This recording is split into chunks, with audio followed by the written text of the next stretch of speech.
about to find out the dark side of high school basketball. All right, now they got cameras in high school now. They shooting overtime mixtapes as soon as kids put on their sneakers and shoes. It's crazy. But let's see what the dark side is. Let's get it. Only our cameras were there as Dior Johnson walked into court today facing felony assault and strangulation charges. San Ysidro High School basketball star Mikey Williams is facing multiple charges tonight related to a shooting in Hamul, getting punched by his own players. Kicked off the team after he was charged. They jumped their coach? Yo, this is crazy. Police say 2 student athletes were just arrested in connection with a move that took place last month. Yeah, okay, so if you click this video, I'm assuming you enjoy basketball in some capacity. And if that's the case, you and I got something in common. What's good? My name is OA, also known as OA Shot It. I'll be shooting Anyway, so I've been filming high school sports for about 4 years now, and I can truly say from the bottom of my heart, it's one of God's greatest gifts to mankind. I've seen NBA stars in their early stages. I've seen kids get their ass whooped on court by their own teammates. I've seen a lot of shit. I mean, I love it. It's raw. It's the purest form of basketball next to going outside and just dribbling on your own. And it's raw for a reason. I mean, aside from the fact that the refs don't get paid enough to give a fuck about the games they're refereeing, these are all a ref on the phone? Yo, get this man off the court, bruh. Your wife better be going into labor. You pick up the phone while you're on a court. Just kids, bro. These are teenage boys, and it's easy to forget because of just how good these kids are at such young ages. But they will remind you real fast. I mean, these kids are not playing for a paycheck. Or not all of them anyways, but these kids are playing for pride. They're playing for offers, free college. They're playing for goddamn school spirit. I mean, some of these kids are just playing to stay out of trouble. Shit is low-key crazy to think about. But let me stop yapping. Sometimes these emotions go unchecked. At the end of the day, basketball is just a small portion of these kids' lives with a lot of other moving. Yo, smoking the layup like that, get your butt back on the bench, buddy. You're done. In short, sometimes these kids lose their damn mind. And it can get scary.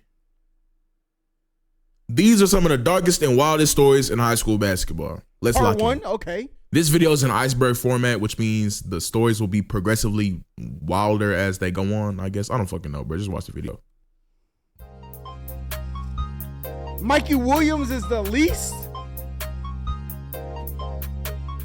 Oh, this is insane. Surely if you clicked on this video, you have some idea of who Mikey Williams is, but if you don't, or you've been living under a rock for the last 3 years, I'll explain. Mikey Williams was essentially the high school basketball player of the last decade, as he was pretty much one of the most popular we've seen in recent times. Mikey was shoved into the spotlight early on, dating back to middle school, where he gained notoriety playing with Bronny James on a stacked Blue Chips team. He was one of the most exciting players, not only in that crazy 2023 class, but in the entirety of high school basketball. And it came quickly. His freshman year was one of the most memorable we've ever seen. Buddy was going viral like every damn week. You could not scroll social media without seeing some sort of crazy dunk or him posting a insane box score. Like, this kid scored 77 points as a 15-year-old.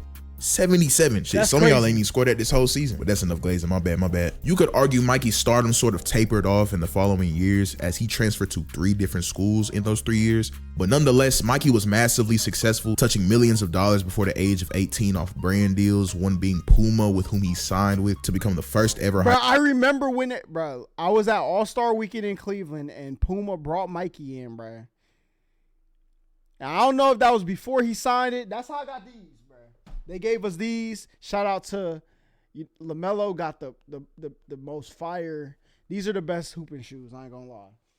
Feel like you're walking on clouds. But anyway, they brought Mikey in there. I don't know if that's before Mikey signed or after, but I remember that day. High school basketball player to sign a shoe deal, amongst many others. But as we all know, more money, more problems. We're gonna watch anime on March 28th, 2023. So next week. A 911 call was made by someone claiming to have been shot at by Mikey Williams at his mansion in San Diego the night before. The story to this day is still super vague, but it goes something like this. A group of 5 individuals pull up to Mikey's mansion in an Uber, including 2 girls and 3 guys. One of the girls amongst the group was in contact with another resident of the home, who we now know was Allegedly. Then an argument breaks out between and the guests after the guests request a quote-unquote walkthrough of the house, whatever the fuck that means. To this day, we do not know what escalated the argument or why exactly those 5 people really pulled up in the first place. but I'm sure some of you have some decent guesses. At some point, Mikey comes outside with a handgun and fires an unspecified number of shots at the vehicle, with one hitting the rear of said vehicle. Nobody got hit, but at that point, the damage had already been done.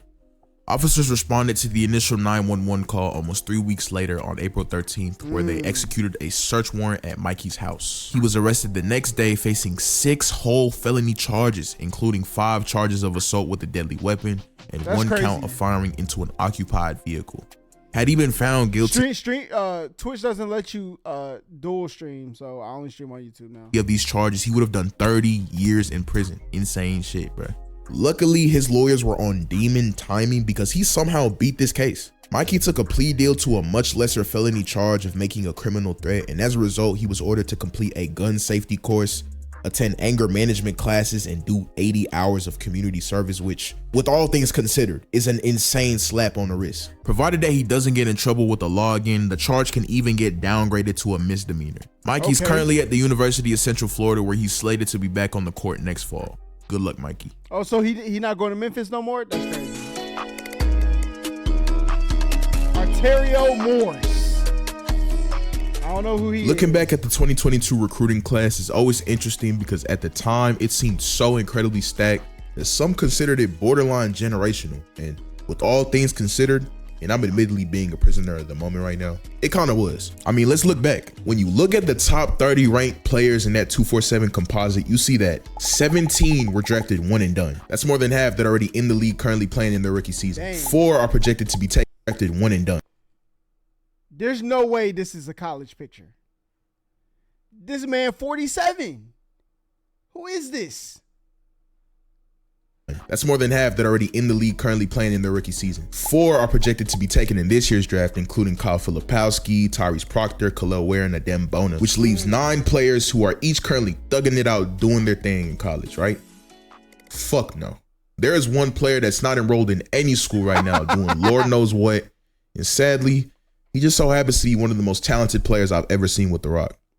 Let's talk about Arterio Morris. Now, Arterio was about as unique of a player as it gets. Coming out of Kimball High School in Dallas, Texas, everyone in the city knew that he was special very early on. He showcased a distinctive style of play, incorporating a silky smooth handle to go with elite athleticism and change of pace with a certain level of dog you just wasn't gonna match. Although the city always recognized Terrio as one of the best players in the country, it took him some time to get recognition on a national scale, as he didn't earn a 3-star ranking until the tail end of his sophomore year in early 2020. He had ambitions much higher than 3 stars though, which resulted in him transferring to Prolific Prep for a brief stint, and then he was right back to Kimball in time for his junior year. A couple of spectacular AAU campaigns, a few thousand Instagram and TikTok followers, and state championship losses later, and Terrio was a household name to anybody who knew anything about high school sports. At this point, he was a consensus 5-star recruit, ranked as the #2 point guard in the nation, and would commit to play for Chris Beard's Texas Longhorns in July 2021 before earning a McDonald's All-American nod, an invite to the Iverson Classic, and a bunch of other honors. But following the theme of the video, these niggas can't stay out their own way. So let me just tell you how shit hit the fan. On the night of July 12, 2022, a long Instagram post was posted by Terrio's then girlfriend at the time, accusing Terrio of some very illegal things. I'll throw some screenshots up, but to paraphrase it, the expose essentially detailed how Terrio would abuse her. The caption would illustrate a grim picture. Bro, listen. All my fellas out there, let me tell you one thing, okay? Never, ever jeopardize your future by engaging in these type of activities. Now you're probably like, Holla, but, yeah, listen, you can't control other people. Would I advise women not to touch men too? Of course. But at the end of the day, the only person you can control the actions of is yourself, okay? That goes for both parties. So if you feel like you gonna be somebody, even if you feel like you're gonna be nobody, all right, this on your name just ain't good. So look, it's always going to hurt them worse by you going on, leaving the situation and being successful like you thought you were gonna be. I promise you, all right? Picture of her and Terrio's relationship, stating things like how he would, quote, threaten to beat on me and punch on me if I didn't stay with him, which escalated to him, quote, grabbing her, snatching her up by her clothes, and violating her. because she broke up with him. She would describe instances of him driving all the way from Austin to Dallas, which is a 3-hour trip, to pop up at her place of work and argue. A separate instance told of a time where Terrio came to her job. It's never. No, please don't do this. Threatened to break her car windows, managed to take her keys and throw them in a ditch so she couldn't leave. The final straw came when Terrio, quote, grabbed her by the left wrist and pulled her up off the bed, and then grabbed at her sports bra near her chest and pulled, which caused a, quote, 3-inch long abrasion on her neck. Y'all get the point. That's crazy. Shortly after this incident, 911 was called to the house. According to the affidavit, during initial questioning, Terrio told police that there was no physical contact made between him and the victim, essentially telling police he didn't touch her. However, after police saw the bruises on the victim's neck, Terrio, quote unquote, altered his initial statement, which is obviously a big ass no-no. He was then placed under arrest and charged with assault causing bodily injury to a family member, a Class A misdemeanor. According to the Post, she would then file a restraining order on Terrio, which was easily granted. The protective order stated that he was not allowed to contact her nor be within 500 feet of her, and that any violation would be an automatic felony. But that didn't really stop anything. Now, according to the caption, it's not really clear in which order these events took place, but in the post, she would include videos of Terrio being put in cuffs and arrested by police, audio recordings of him making threats toward her, screenshots of him brandishing a gun, and text messages. Holy Lord, please. Y'all, y'all gotta do better, bro. Y'all gotta do better. Just between this the is two, insane. Time clock. It hit social media like a typhoon, quickly spreading and That's what I'm saying. And he said they progressively get worse. This only number 2, bro. This is insane. Been the topic of discussion amongst Dallas residents and high school basketball fans alike. Yo, Panda, what y'all out here doing in Texas, bro? What are y'all doing? This is crazy. Most inquiring minds belong to Texas Longhorn faithfuls, though, not only for the obvious concerns with the allegations surrounding their brand new 5-star recruit, but one very interesting detail. As I said before, the allegations came out on July 12th. However, Terrio was booked into jail June 2nd. For you smart people out there, that is an entire 1 month and 10-day period where absolutely nothing took place. No statements, no announcements, no suspensions, nothing. They kind of just pretended the whole situation never happened. Longhorn fans would question why no action was taken, as there was no chance that the school and staff were unaware that this was going on. People question why the situation wasn't handled more swiftly, why he wasn't cut from the team before things got messy. Of course, you had your usual crowd of absolute dorks who blamed the victim for trying to quote unquote ruin his career and yada yada yada whatever. As some of you may or may not know, this was not the nail in the coffin for Terrio's career. That's crazy, but the only reason I could think is because like they got to figure out what happened, right? Like, yeah, it was a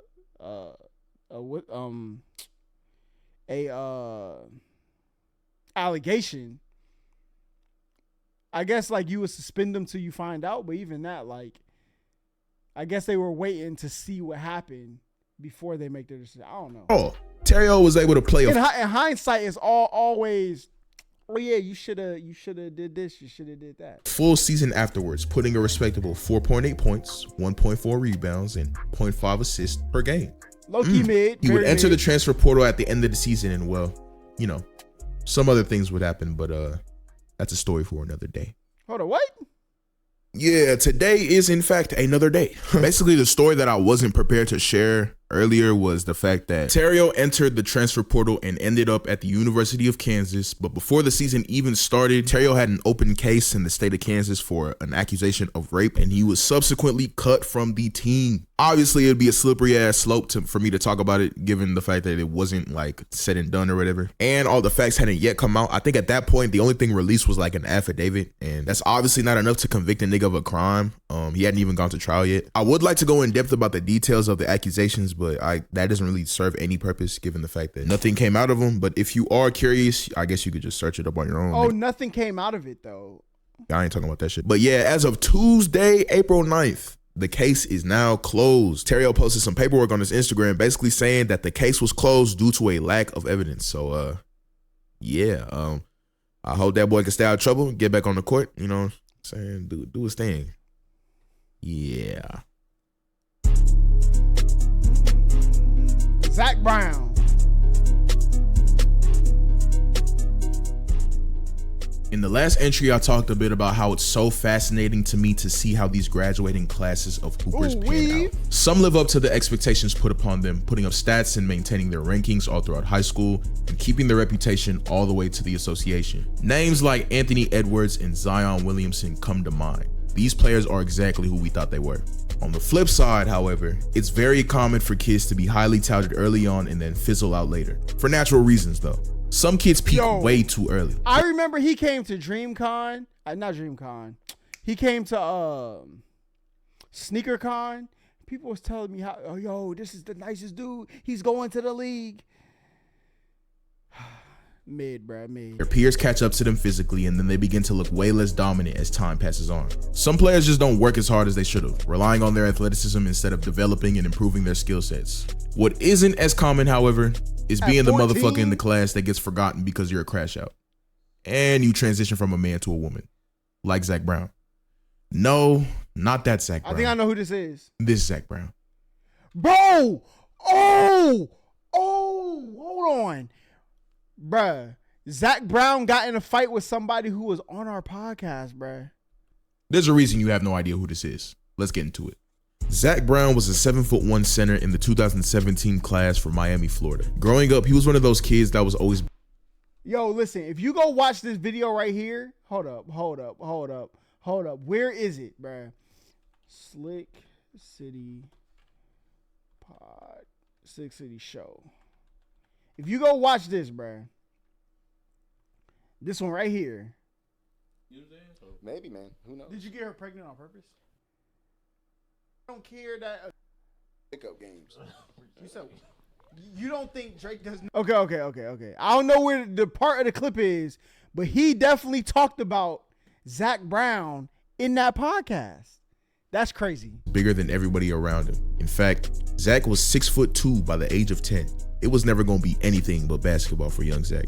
But the path to the conventional hoop dream was a little more hectic than most. Now, believe me when I say he comes from extremely humble beginnings. Zach was the youngest of 5 boys, all taken care of by a single mother in the tough neighborhood of Overtown, one of the worst areas in Miami. I don't have to go into much detail about what goes down in Overtown, but just know the violent crime rate is about 127% higher than the national average.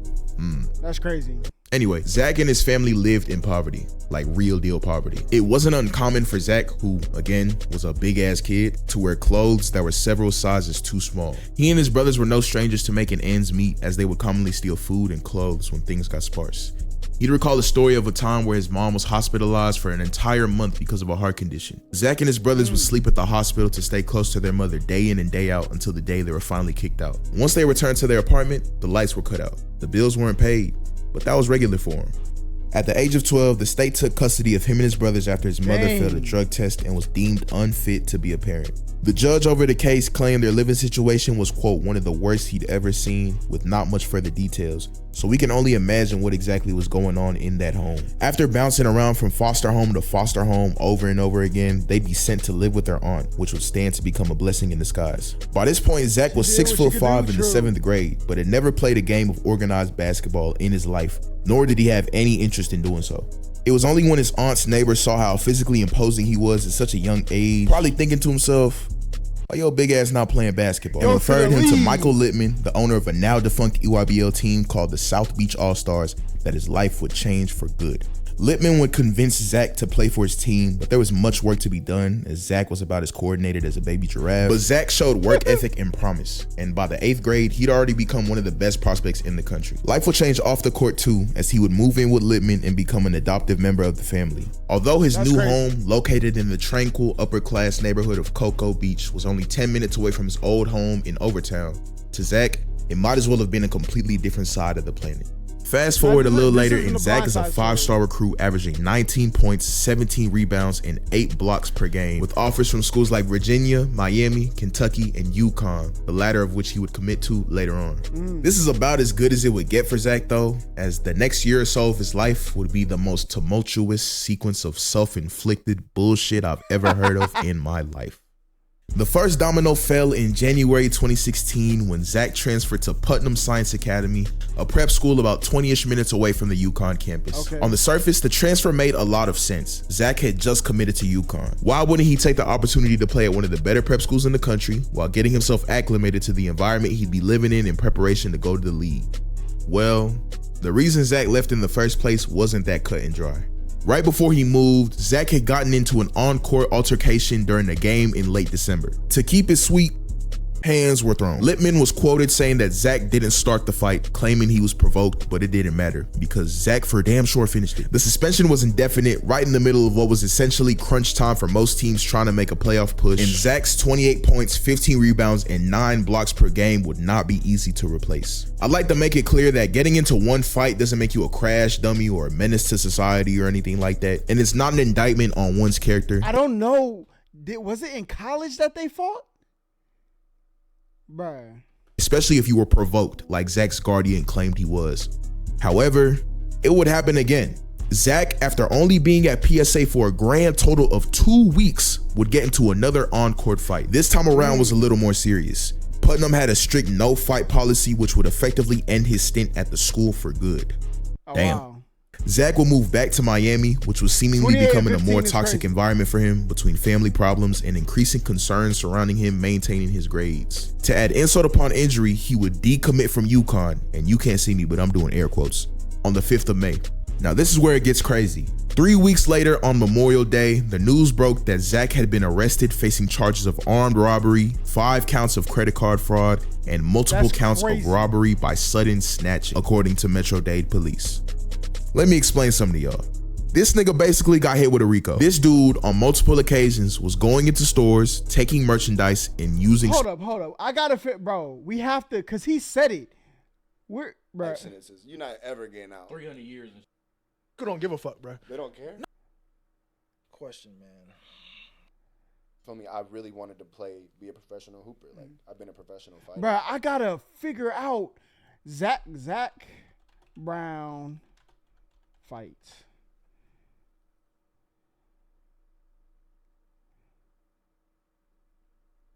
Bro, this is who he fought.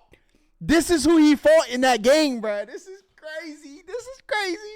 Oh my goodness. Oh man. stolen credit cards.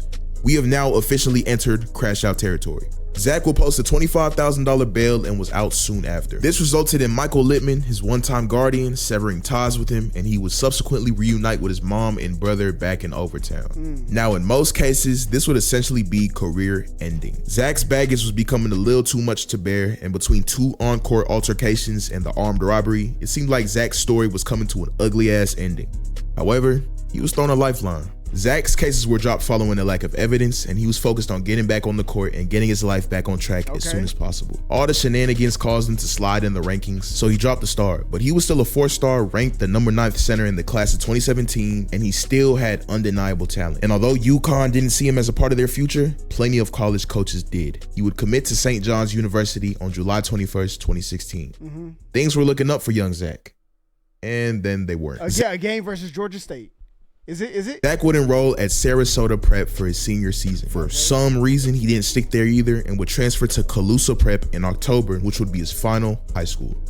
Now, if you're keeping track, that's 4 schools in less than a year. Never a good sign. But anyways, Zach would fly under the radar and sign his letter of intent with St. John's in November. He managed to stay out of the news until January when, you guessed it, he was arrested again for robbing a Walgreens. He was waiting in line and out the blue reached into the cash register, grabbed money, and dipped. And this time, his big stupid ass was caught on camera. Take a look.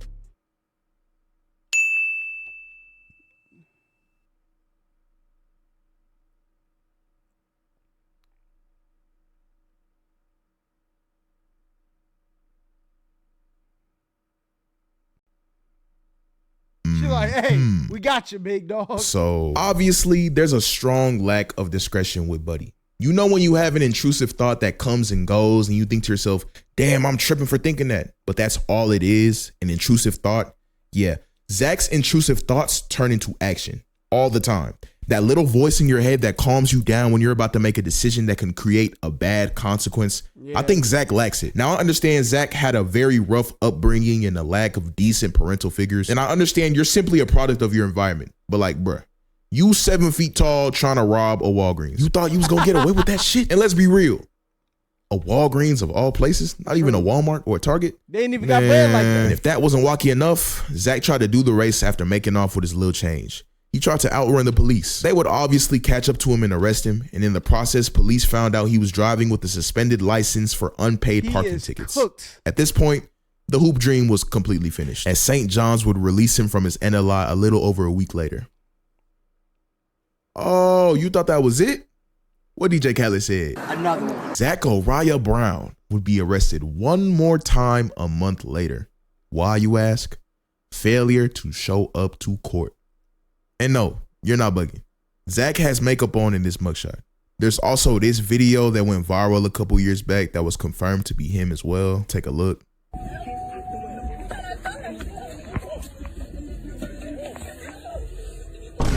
I don't fucking know. Now, obviously, as of today, this story is about 7 years old. You may be wondering, whatever became of Zach? Maybe he got his life together, got back on the court, and is playing basketball in some capacity. Maybe somewhere in Puerto Rico or Uzbekistan or something. You'd be wrong. Zach Brown is now Jessica Turberry. We can only hope she's staying out of trouble and living her best life.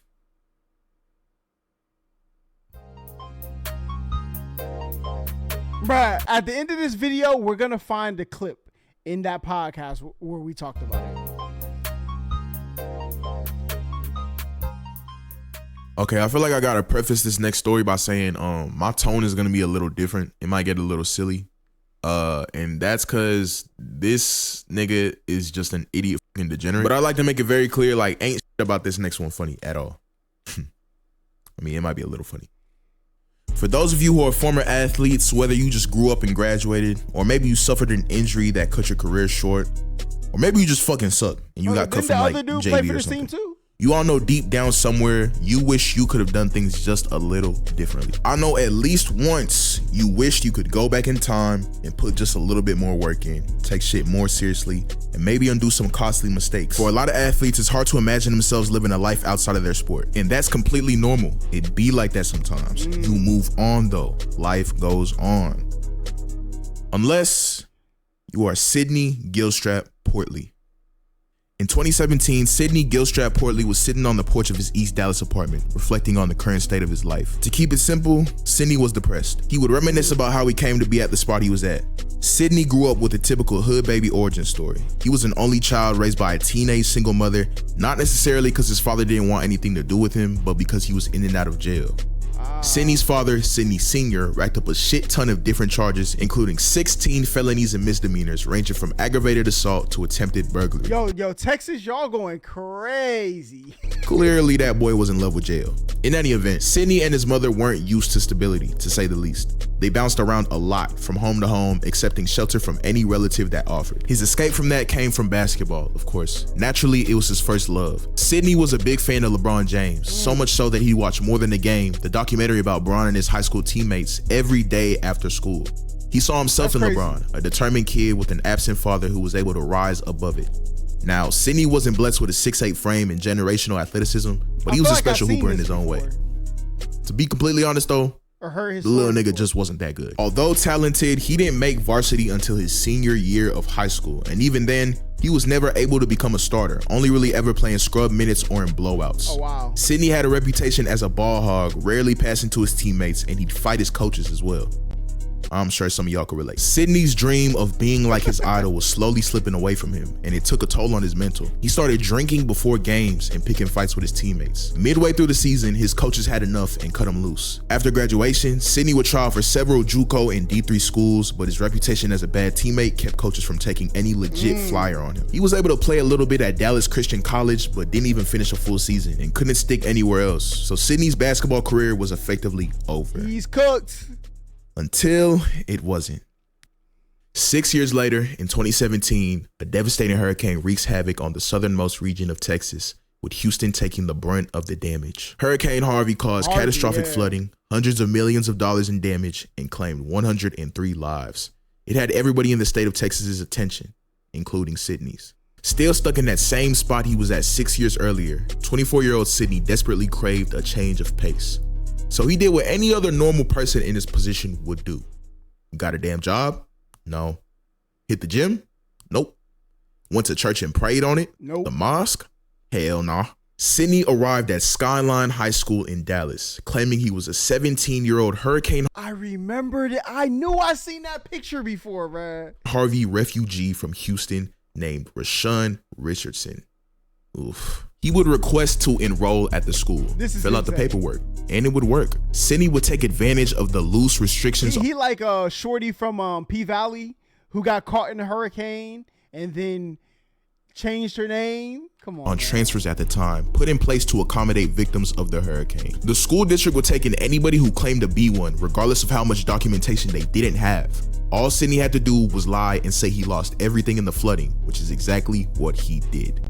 I'm gonna speed up the story now. Rashawn wouldn't stay at Skyline for long. He transferred to another school within the district, Hillcrest, which is where his legend would begin. It was at Hillcrest where Rashawn would quickly demonstrate just how much better he was at basketball than everybody else. Which again, I'd like to emphasize was because he was 7 years older than everybody. True. But anyways, standing at 6'1", Rashawn quickly became the go-to guy on the team as his teammates would gravitate towards him while he racked up big performance after big performance. He'd go out of state and play the #1 team in the nation, scoring 40 points in 3 quarters, which added even more buzz to his name. 25-year-old Sydney was making quote-unquote friends off the court too. He was basically Hillcrest High School. What we need to go check if he was doing, okay, is he was enrolled in a high school as the #1 player. Okay, there's a bigger investigation I think we need to have here. Okay, now, you know what I'm saying? Come on, get that man out of here, bro. Get that somebody. It had to happen. It had to. We just got to find who it was. School's main character.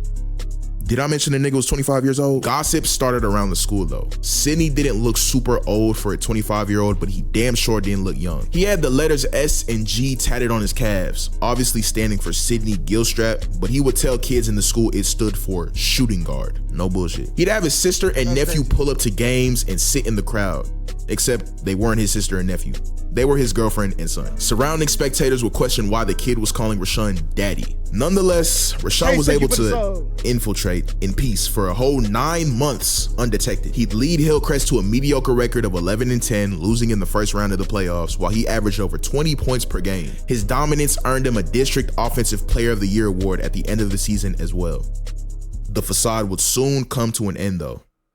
Sometime after March 2018, Rashawn or Sydney decided to suit up and play a couple games at a local AAU tournament. For what reason? I don't know. I mean, I'd assume you want to fly under the radar as much as possible. But anyway, he plays at this local tournament, and one of his old coaches who coached him 6 years earlier spots him.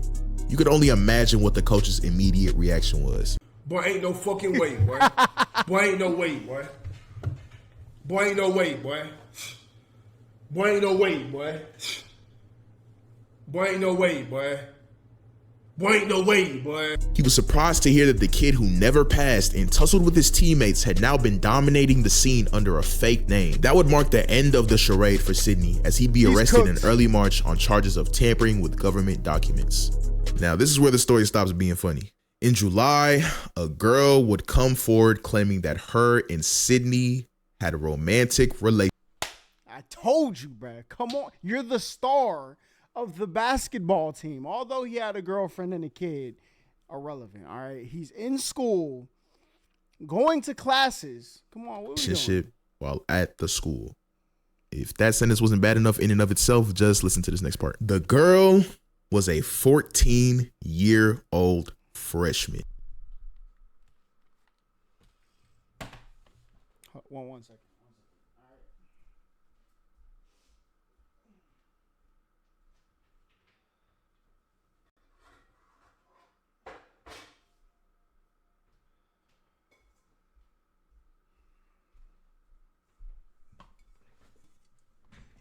It's time for us to cook this man, bruh. We have to cook him. He's cooked. He's cooked. Oh my. What? Yo, listen. Yeah. Now, we all knew a couple freak-ass seniors or super seniors that dated freshmen. It was way too common. But this shit is way different. He's cooked. He is cooked. I don't even have to point out the obvious illegality. Sydney put the super in super senior. This fool was a super senior. Ugh. In January of 2019, police arrested Sydney again. An affidavit released by Dallas PD told of the details. One day while the 14-year-old girl and the suspect were walking through the locker room, the suspect asked her to kiss him, and so she did. The girl's statement alleges that Sydney courted her over Snapchat and later drove her to a park, kissing her in the car, touching her breasts over her clothing, and asking her to have sex, which she says she declined. Oh, well, she declined. Sydney will bail out of jail again, facing 1 count of indecency with a child, which carries a maximum sentence of 20 years in prison. Of course, you're 25, dude. Oh my God. He vehemently denied these allegations. In an article published by Sports Illustrated in which they interviewed the victim's mother, she would state, "I called Coach Harris multiple times to find out who Rashawn is and what he was about," she says. "Coach said he wouldn't want his daughter to date him. He said he's not a bad kid, but he's had a lot of life. He's almost like an adult." Nigga, I wonder why. I would look at my daughter's phone log and she's up at 2 and 3 o'clock talking to him. She was so attached to this boy, she said. After the girl learned the truth that the boy she'd been smitten with was less boy than fully grown man, she was devastated. Her mother spoke about how she would cry hearing gossip about the situation around the school. Soon after, the girl transferred out of Hillcrest. Sydney will go on somewhat of a press tour, doing sit-down interviews and dropping a couple, and I can't make this up, mixtapes. Not hoop mixtapes, actual mixtapes. And no, I'm not playing none of his songs. Y'all can go find that shit yourself. In one interview, he'd essentially brag about the whole situation. Take a look. Hey, you was donkey of the day. For what reason? Shit, 25 playing high school basketball. Hey, that nigga's a legend. Killing them. Killing them. Yo, this is a sick man, bro. People who can't like understand the gravity of their consequences is a oof. Yeah. Lame. And people be thinking it's funny. Like, no, it's not. Man, Sydney's shitty attempt at a rap career couldn't stop legal processes though. As on July 23rd, 2019, he was sentenced to 6 years probation. Yes, probation. That's it? For indecency with a child. Yo, Texas, come on now, dude. I know y'all passed the law. Y'all said like, yo, now if you kill somebody in a drunk driving accident, the parents, they got to pay child support, something like that. Great law. Y'all let this man skate. Not only did he come into a school as an adult, okay? Y'all gave him 6 months probation for her. The girl, she was 11 years younger than him, chat. All right? 14. And 5 years probation for tampering with government documents. Common L from our justice system. Moral of the story, there is no rewind button in life. Also, just don't diddle 14-year-old kids. Yo, thank you so much for watching this. If you made it to the end of this video, please leave a You're moving there? Oh, you're done, buddy. You're done. like and subscribe. It's a direct indicator that tells me that you enjoy the content and you like to see more. I have a part 2 planned, so I'm gonna try to get that out as soon as possible. But in the meantime, oh yeah, like we got to see part 2. Like and subscribe, share, do anything, comment. All right, now that we're at the end of this, let me try to find a part of the. Paul Wall. I know. He just. You know what I'm saying? Give me 5 minutes. I might not even need that long. Hold on. Basketball, like. Oh, he got. Oh God! No, hey, no freaky deaky. Like, yeah, she go freaky deaky with the head. A nigga like Drake. Like, hold up. We gotta find this Zach Brown part. Is there anyone that even knows how much money Drake even? I just be trying to play. Like, got you. It'd be fun. Like, so you know what I'm saying? What's your like goal? Hold up. We got, bro, because a lot of niggas, bro, like they be wondering, bro. No, like, I know everybody be wondering. And then on top of that, I know that my coach had lied to me about the NBA draft because one of his assistants called me out. Oof. Was it towards the end? I'm literally gonna get hella good film here, move up to another league type shit. Mm-hmm. You feel? Come on. That is, like, bro, it be some niggas out there too, bro. stud though. Like she grew a mustache. yeah, like she got the beard. She heavy set. She everything. Like But you know she not. She lift weights. And rapper Lil J allowing another man. Bro, that's also always been a big problem of mine with basketball players.